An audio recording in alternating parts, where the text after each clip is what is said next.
All right, so in this section, we're going to cover our supplies. As always, there is your guide. From here, the whole point of supplies is anything that you replenish to the house, either for the house, such as HVAC filters, or maybe you supply things like toilet paper or paper towels.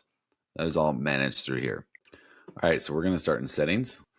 So in settings, you can see all of your properties and who's the default assignee on your team. That way, when reoccurrence show up, it'll automatically assign to one of your team members to place the order.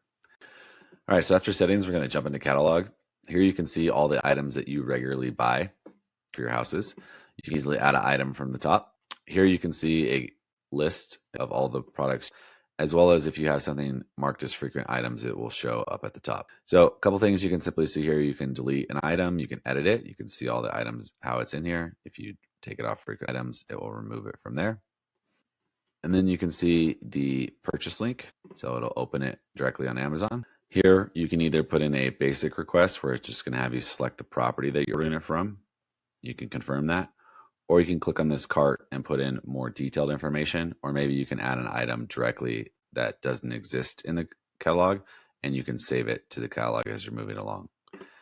Once you select a property, it will then let you select a member in that property if you wanted to, and anybody in your team that should be assigned to own it. You have your quantity, your purchase link, and your additional. So this is kind of a one step to create an item as well as place an order. So once you have your catalog set up, you simply can go to reoccurring and you can set up an item for reoccurring on a schedule. You pick an item from your catalog or pick your property, how often you'd like to order it, and when the next due date is. So when you create a schedule, it'll look like this, and it's going to set a reminder for what day and how often to order that.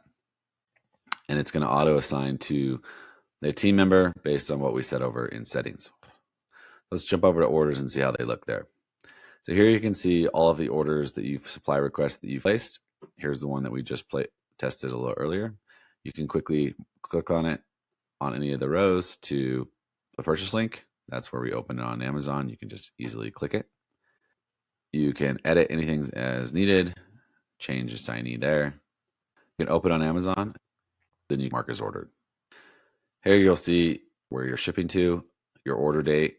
Here's where you'd put in your order number or a link to your order, and then you put in the tracking link, which is optional and might be available then, or you can come back later and do it.